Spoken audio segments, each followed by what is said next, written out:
On this episode, entitled Parents, where a mother makes her family live in poverty so that another family can live the life that OP wants. Our next Reddit story is by Bunsen H. My mother-in-law tried to stop my wife's life-saving treatments. Allow me to introduce you to my late mother-in-law. I'll call her Carol, for the sake of variety. Though I have many stories about her, for the most part, I'll stick to the things that I witnessed myself. There are enough of them. I don't think Carol ever met a New Age concept that she didn't like. Her expressed goal was to synthesize all religion, science, and mysticism into a unified whole. All of it. To this end, she amassed a large collection of books and strange objects from her travels, with an especial focus on healing. Her library had volumes about vibration manipulation, curative trampolining, homeopathic color therapy, and on and on. I'm not joking or exaggerating here. Her shelves had a lot of admittedly pretty mineral crystals, along with bottles of magic goddess essence water, evaporated away, and bogus radon protectors powered by diagrams of geometric figures. Her favorite book, based on the number of annotations and sticky notes, was hundreds of pages of word salad about spiritual beings from the star Arcturus. That's Arcturus, spelled with an H because of H bar, Planck's constant for physics, except that Planck's constant for physics is denoted by H, and H bar is his reduced Planck's constant. That's important to get the details right when you're dealing with spiritual beings. Her pentagonal home was custom built around an energy vortex that she discovered on the coastal peaks of British Columbia. Carol's parenting was, how shall I put this, more darkly eccentric. She was physically and emotionally abusive to her children. One still has some pencil lead embedded in his hand from when she stabbed him because she wasn't satisfied with his piano practice. She attacked one with a kitchen knife. She started slut-shaming her daughter, my later wife, as soon as she grew breasts for growing breasts. So she forced her daughter to wear 2 large bathing suits with the apparent intent of making her breasts look smaller by contrast, but with the actual effect that there were wardrobe malfunctions. She was ashamed that her daughter went into medicine and became a noted specialist rather than supporting her own non-traditional medical work. My wife got the hell out at the age of 17 and moved across the country to go to university. For most of the time after that, she went relatively low contact. A decade ago, my wife suffered from a surgical error which resulted in an abdominal sepsis and asked me to call her mother. This made me understand just how deathly serious the situation was. I was to call in the family for what might be the last time. I hadn't grasped that her life was truly at risk until this point. Nothing less would have induced her to try to get her mother to visit. To her credit, Carol hurried out for what was supposed to be a couple of weeks. It was expected that in that time, my wife would either be dead or on the road to recovery. Carol stayed in our home, and at first, things didn't go too badly. For the most part, we just didn't talk about the treatments that my wife was undergoing. Carol did express concern about the antibiotics that were being given, since, according to her own views, antibiotics did nothing but harm. But a couple of weeks stretched into a couple of months, and Carol became harder to live with. She was angry when I stroked my wife's hair with my hand because I was blocking the energy from her chakra. She started blaming me for having somehow caused the nausea that the botched surgery was supposed to cure. I drove her out to pick up a magical concoction of essential oils on the condition that she check with one of the doctors before applying them. I pointed out that if the mixture had the power to heal, then it also had the power to cause harm, which Carol denied.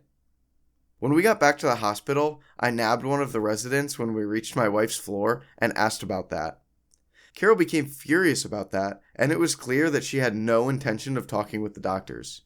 At home, she became more abusive towards me. She started claiming that I was abusing my wife by not letting her have her things in the house. At that point, I lost my temper. The first time I'd yelled at a person in literally a couple of decades.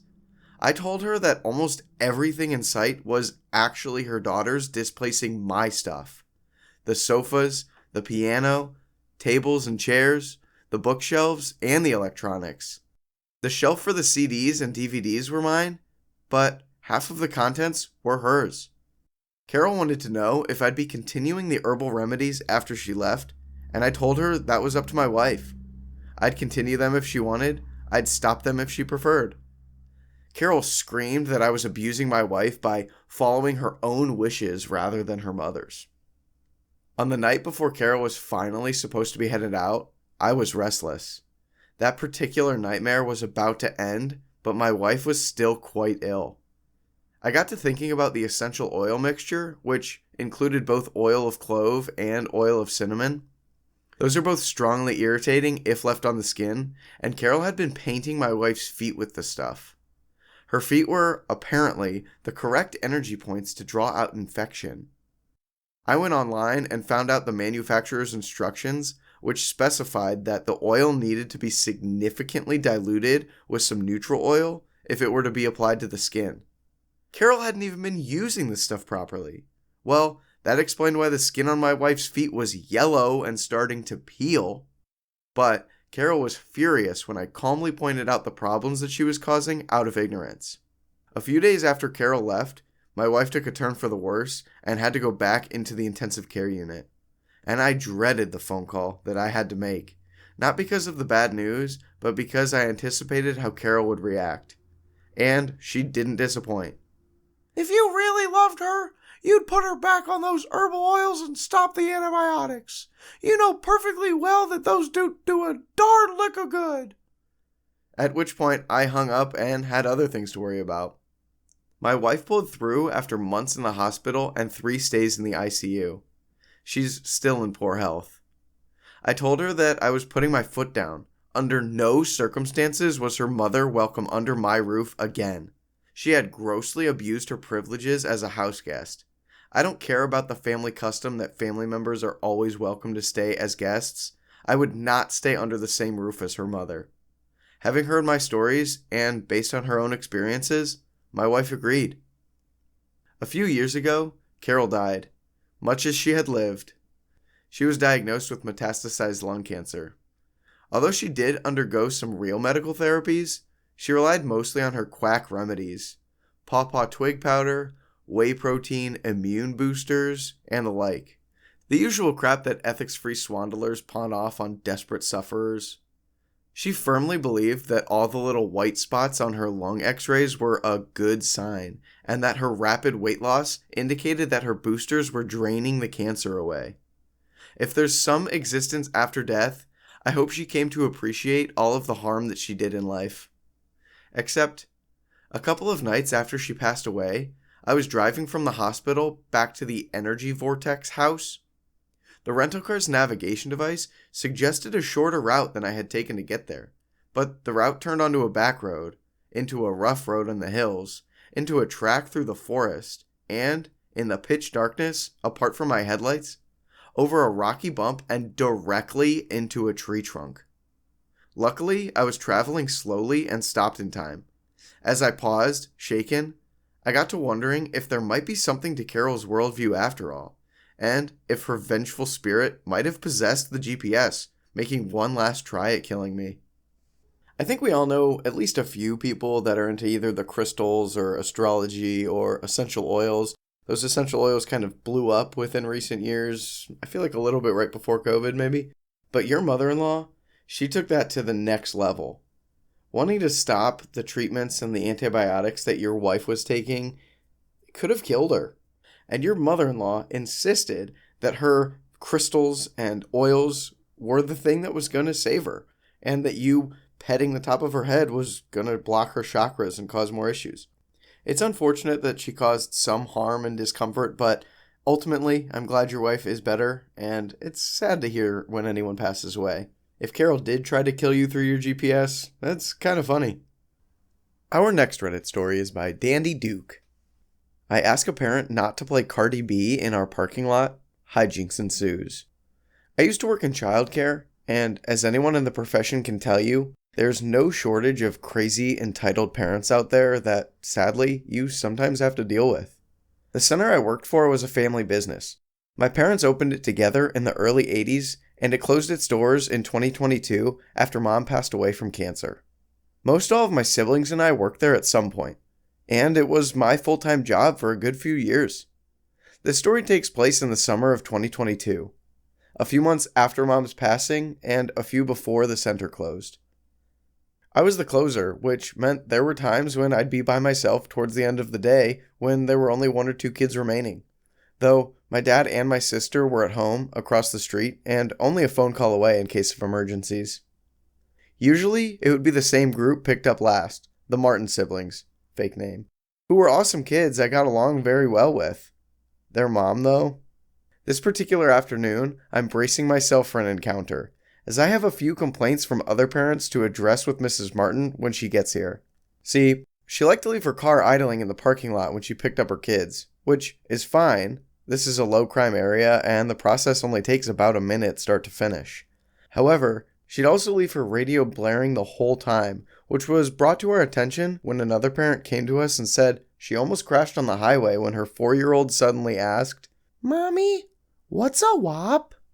Naturally, we can't have people blasting inappropriate music in our parking lot.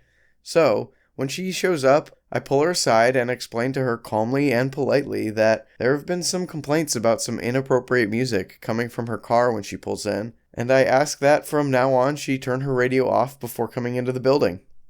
A reasonable request, one might think. But one would apparently be wrong. It's been a few years since then, so I can't remember her tirade verbatim, but she went off on me over this, particularly screaming that I'm just a sensitive little white boy who can't handle my culture, and that this is just more of this racist BS that she has to deal with every day. For reference, I'm white and she's Hispanic, but that has never been even close to being the issue.